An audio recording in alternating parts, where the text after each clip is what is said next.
আসসালামু আলাইকুম বন্ধুরা, আপনাদের সবাইকে আদরের বকবকানি চ্যানেলে স্বাগতম। তো চলুন বেশি কথা না বলে শুরু করা যাক। আমি পদ্মজা, লেখক এলমা বেহেরোজ, পর্ব 8।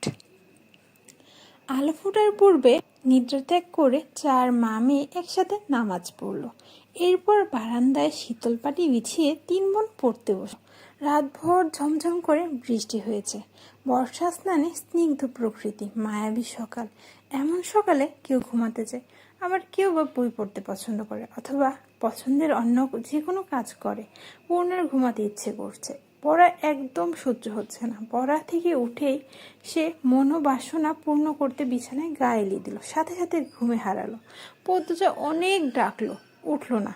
এদিকে স্কুলে যাওয়ার সময় হয়েছে। হেমলতা বাইরে থেকে উকি দিয়ে প্রশ্ন করলেন, পূর্ণা ঘুমে? জি আম্মা। সে জানে না স্কুল আছে, তবুও কোন কেলে ঘুমালো? মায়ের কঠিন স্বরে পদ্মজা ভয় পেল পূর্ণা নির্ঘাত মার খাবে আজ। সে হেমলতাকে আশ্বস্ত করে বলল, তুমি যাও আম্মা, পূর্ণা কিছুক্ষণের মধ্যে তৈরি হয়ে যাবে।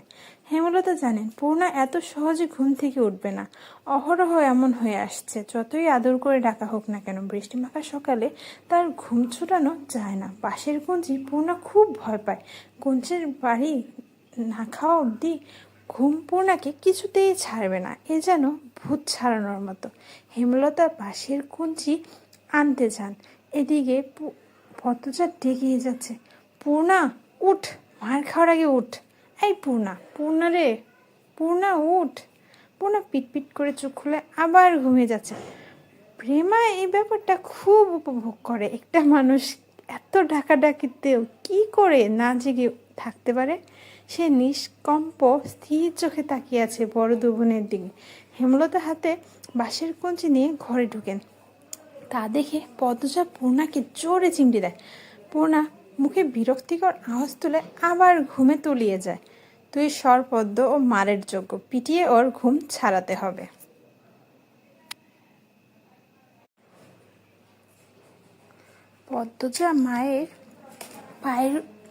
পদ্মজা মায়ের উপর কিছু বলার সাহস পেল না, দূরে গিয়ে দাঁড়ালো। হেমলতা পূর্ণার পায়ের গোড়ালিতে বাড়ি দেন, প্যাচ করে আওয়াজ হয়। পদ্মজা ভয়ে চোখ বুজে ফেলল, পা ছিঁড়ে গেছে বোধ হয়। ঘুমন্ত পূর্ণার মস্তিষ্ক জানান দেয় আম্মা এসেছেন এবং তিনি আঘাত করেছেন। সে চোখ খোলার আগে দ্রুত উঠে বসলো। চোখ খুলতে খুলতে যদি দেরি হয়ে যায়। এরপর চোখ খুলল, বোকাশোকা মুখ করে মায়ের দিকে তাকালো, পরিস্থিতি বুঝতে। পদ্মজা ঠোঁট টিপে হাসে। প্রেমা জোরে হেসে উঠল। হেমলতা তীক্ষ্ণ দৃষ্টিতে তাকাতেই হাসি থামিয়ে দিল। পূর্ণা ভীত কণ্ঠে বলল, আর হবে না আম্মা, সে তো প্রতিদিনই বলিস।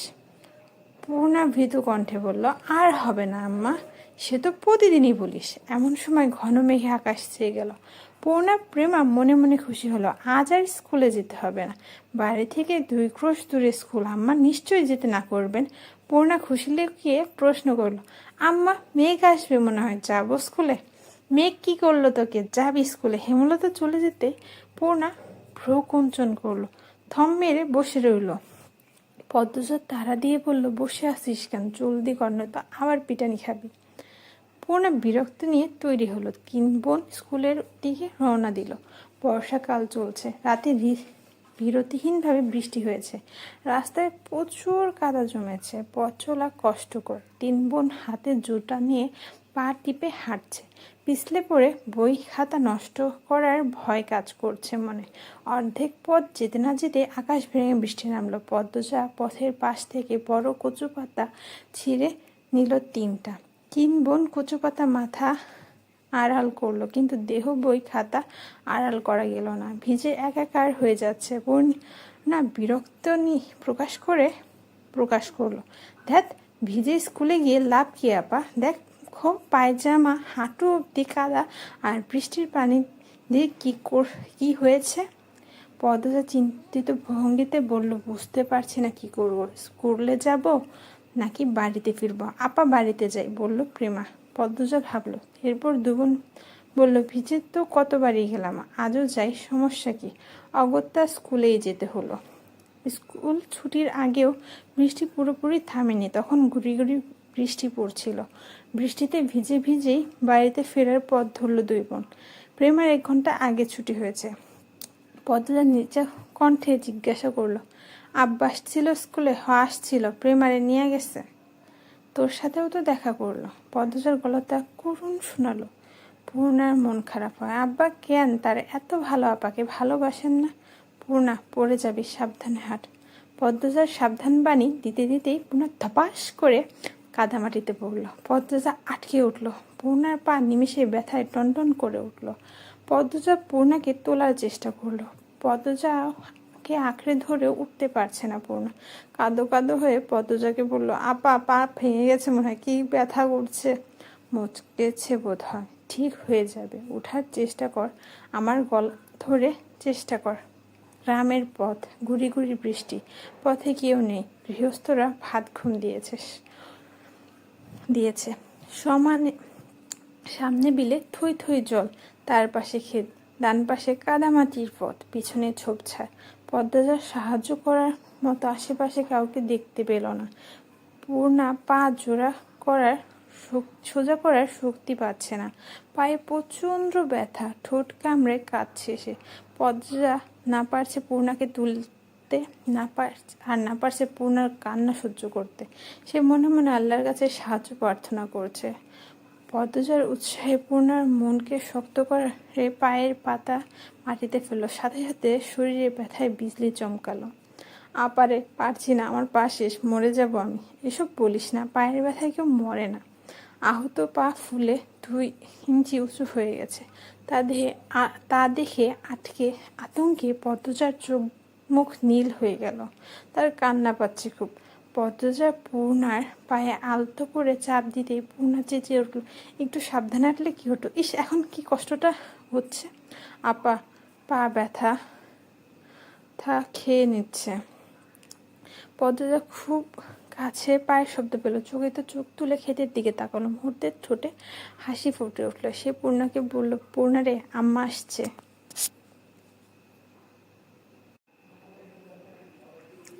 হেমলতাকে দেখে পূর্ণা পদ্মজার কলিজায় পানি পেল। মনে হলো মাকে দেখেই ব্যথা অনেকটা কমে গেছে। হেমলতা ছুটে আসেন, পূর্ণার মাথায় হাত বুলিয়ে বলেন, কিছু হয়নি, এসব সামান্য ব্যাপার। এরপর পদ্মজাকে বললেন, তুই বইগুলো নে। হেমলতা একদিকে সেলাই করা কাপড় দিতে এসেছিল। যার কাপড় ছিল সে অসুস্থ, তাই যেতে পারছিল না। বাড়িতেও কোনো কাজে মন টিকছিল না, তাই ছাতা নিয়ে বেরিয়ে পড়েন। ঘরে চুপচাপ বসে থাকার চেয়ে একটা মানুষকে সাহায্য করা ভালো। ফেরার পথে তিনি দূর থেকে দেখতে পেলেন 2টো মেয়েকে। একটা মেয়ে পথে বসে আছে, আর একটা মেয়ে পাশে। বিপর্যস্ত অবস্থা তাদের। মেয়ে দুটোকে চিনতে পেরে বুক কেঁপে উঠল। পথ দিয়ে আসতে দেরি হবে, তাই তিনি ক্ষেতের পথ ধরেন। পূর্ণা ব্যথায় যেন নিঃশ্বাস নেওয়ার শক্তি পাচ্ছে না। একটা ভ্যান পাওয়া গেলে খুব উপকার হতো। 2 মিনিটেই মাথায় ভ্যানের দেখা মিলল। অনেক দূরে ভ্যানের অবস্থান। ভ্যানে চিত্রা, লিখন শাহ আরও 2 জন। তারা মাতব্বর বাড়িতে গিয়েছিল। যখন কাছাকাছি ভ্যানের অবস্থান, তখন চিত্রা পদ্মজা আর তা মা বোনকে দেখল। উদ্বিগ্নতা নিয়ে ভ্যান থামাতে বলল। লিখনের নজরে ব্যাপারটা আসতে এসে তাড়াহুড়ো করে ভ্যান থেকে নামলো। চিত্রা আগে আগে এগিয়ে আসে, চোখ মুখে আতঙ্ক নিয়ে বলে, পূর্ণার কি হয়েছে? পদ্মজা বলল, কাদায় পড়ে পা মুচকেছে। হেমলতা, চিত্রা, পদ্মজা পূর্ণাকে তুলে দিয়ে লিখন শাহ সহ বাকি 2 জন সহকর্মী ভ্যান ছেড়ে দিল। তারা হেঁটে ফিরবে। পা ব্যথা অনেকটা কম লাগছে। 2টো বালিশের উপর পা রাখা। ব্রেস নেই বিধায় ব্রেসের মতো কাপড় বেঁধে দিয়েছে হেমলতা। যা ব্যথা পেয়েছে, কয়দিন বোধহয় স্বাভাবিকভাবে হাঁটতে পারবেন। হেমলতা মুখে তুলে খাইয়ে দিলেন। এরপর বললেন, এবার খুশি? স্কুলে যেতে হবে না, কাজ করতে হবে না, সকালে উঠে পড়তে বসতে হবে না। পূর্ণা রাজ্যের দুঃখ নিয়ে বলল, সবই ঠিক আছে, কিন্তু এখন আমি টিভি দেখতে যাব কি করে? কোনো সাড়া না পেয়ে পূর্ণা বুঝতে পারল সে মুখ ফুসকে ভুল জায়গায় ভুল কথা বলে ফেলেছে। সে বিব্রত হয়ে উঠল, ঢোক গিলল। এরপর কাঁচামাচু হয়ে মিয়ে যাওয়া গলায় বলল, মোটেও খুশি হয়নি। বিকেলে মগা এসে জানালো, মুন্নার বাপ খুন হয়েছে। কথাটা শোনার সাথে সাথে উপস্থিত সকলের মাথায় যেন বজ্রপাত পড়ল। পঙ্গু ভিক্ষুক অসহায় মানুষটাকে কে মারলো? এমন মানুষের শত্রু থাকে? এমনই শত্রু যে একদম মেরে ফেললো? হেমলতা শ্বাসরুদ্ধকর কণ্ঠে প্রশ্ন ছুলেন। কখন? মগা বলল, দুপুরের কথা। দুপুর 2টো কি 3টে গ্রামবাসী জানতে পারে এই ঘটনা। আস্তে আস্তে সব গ্রামে খবর যাচ্ছে, লাশ নোয়াপাড়ার ধান খেতে পাওয়া গেছে। মুন্নার আত্মীয় বলতে কেউ নেই। দুঃসম্পর্কে যারা আছে তারা মুন্নার দায়িত্ব নিতে চাইল না। মাতব্বর মুন্নার ভার নিতে চেয়েছিলেন, কিন্তু মুন্না পদ্মজাদের বাড়িতে থাকতে চায়। হেমলতা সানন্দে নিয়ে আসলেন মুন্নাকে। এখন থেকে মুন্না এই বাড়ির ছেলে। পদ্মজা পূর্ণা খুব খুশি হলো। খুশি হলো না প্রেমা। মুন্না প্রেমা সমবয়সী। প্রেমা ভাবলো তার আদরের ভাগ বসাতে মুন্না এসেছে। হেমলতা ব্যাপারটা বুঝতে পেরেছে। পদ্মজাকে বললেন, প্রেমার পছন্দ হচ্ছে না মুন্নাকে, দুজনের মধ্যে সখ্যতা করে দিস, যাতে একজনে আরেকজনের আপনজনের চোখে দেখে। পদ্মজা আশ্বস্ত করে বলল, কয়দিনে মিশে যাবে দুজন। পূর্ণা ব্যথায় ঘুমাতে পারছে না। প্রেমা মুন্না ঘুমাচ্ছে। মুন্না খুব কেঁদেছে, এখন ক্লান্ত হয়ে বেঘরে ঘুমোচ্ছে। রাত তো কম হলো না। পূর্ণা মা বোনের বৈঠক দেখে বলল, আম্মা, মুন্নার নতুন নাম রাখা উচিত। কেন? এখন থেকে মুন্না আমাদের ভাই, আমাদের নাম প দিয়ে। তাইলে ওর নামও প দিয়ে হবে, তাই না আপা? হেমলতা হেসে বললেন, তুই নাম রাখ তাহলে। রাখছি তো, প্রান্ত মোড়ল। মুন্নাকে জানা সকালে, রাজি হলে এরপর সবাই না হয় ডাকবো। রাজি হবে না মানে? পিটিয়ে রাজি করাবো। হেমলতা মৃদু হাসলেন। পূর্ণ অসুস্থ হলে খুব কথা বলে, মুখ বন্ধ রাখতেই পারে না। অনেক বছর আগের ঘটনা বা কয়েক বছর পর কী হবে তা নিয়ে অনবরত কথা বলতে থাকে। গহীন অন্ধকার। আজ বোধহয় অমাবস্যা। হেমলতা কালো চাদরের আবরণে ঘাপটি মেরে বারান্দায় বসে আছেন, হাতের কাছে ছুরি লাঠি। গত 3 দিন ধরে তিনি ঘরের পাশে পায়ের আওয়াজ শুনছেন। তখন ঘরে মোর্শেদ ছিল, একজন পুরুষ ছিল, বুকের সাহস ছিল। আজ মোর্শেদ নেই।